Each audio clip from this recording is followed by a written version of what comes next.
Assalamualaikum warahmatullahi wabarakatuh. Jumpa lagi bersama saya Yolanda, NIM 19053030. Sebelumnya gimana nih kabar kalian semua? Semoga kita dalam keadaan sehat walafiat ya. Amin ya rabbal alamin.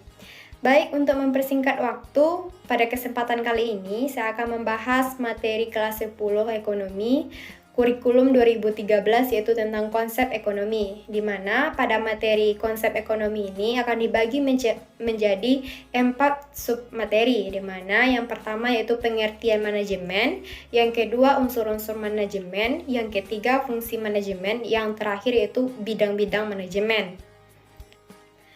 Baiklah, langsung saja kita masuk pada materi yang pertama, yaitu tentang pengertian manajemen, di mana menurut George Terry, manajemen ialah usaha-usaha yang dilakukan untuk mencapai tujuan yang sudah ditetapkan terlebih dahulu dengan menggunakan kegiatan orang lain. Sedangkan menurut Profesor Lee, manajemen ialah suatu ilmu dan seni dalam merencanakan, mengorganisasikan, mengarahkan, dan mengkoordinasikan, serta mengawasi tenaga manusia dengan bantuan alat-alat dalam rangka mencapai tujuan yang sudah ditetapkan.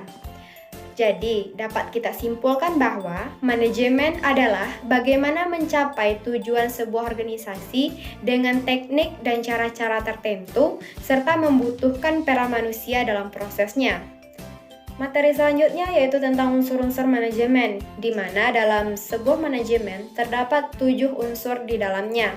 Yang pertama, manusia, yang kedua, uang atau biaya, yang ketiga, bahan-bahan, yang keempat, tata kerja, yang kelima, pasar, yang keenam, mesin-mesin, dan yang terakhir yaitu peralatan. Selanjutnya kita akan membahas materi tentang fungsi manajemen, di mana menurut pengertian yang telah saya jelaskan tadi, jadi dapat disimpulkan bahwa terdapat 4 fungsi manajemen. Yang pertama, planning atau perencanaan, di mana planning atau perencanaan adalah proses dasar manajemen guna menentukan tujuan dan langkah-langkah apa saja yang harus dilakukan untuk mencapai tujuan tersebut. Yang kedua ada organizing atau pengorganisasian, di mana pengorganisasian adalah proses pengelompokan orang-orang, alat-alat, tugas, tanggung jawab, dan wewenang sehingga tercipta kesatuan dalam rangka mencapai tujuan. Yang ketiga ada actuating atau pelaksanaan, di mana pelaksanaan adalah fungsi untuk menggerakkan orang-orang supaya bisa bekerja sesuai dengan tujuan yang sudah ditetapkan. Yang terakhir ada controlling atau pengawasan, di mana pengawasan adalah fungsi manajemen untuk mengoreksi kesalahan yang terjadi demi tercapainya tujuan suatu organisasi. Selanjutnya materi yang terakhir yaitu tentang bidang-bidang manajemen. Terdapat 5 bidang dalam manajemen. Yang pertama, manajemen produksi, di mana manajemen produksi merupakan rangkaian kegiatan yang terencana dan terkendali dalam rangka mengubah input menjadi output, serta melakukan evaluasi terhadap output melalui umpan balik. Yang kedua ada manajemen pemasaran. Manajemen pemasaran ialah pengaturan secara optimal dari fungsi pemasaran supaya kegiatan pertukaran atau penyampaian barang dari produsen kepada konsumen bisa berjalan lancar dan memuaskan. Selanjutnya ada manajemen keuangan.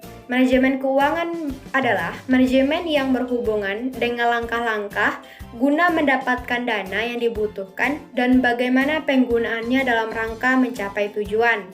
Yang keempat ada manajemen personalia.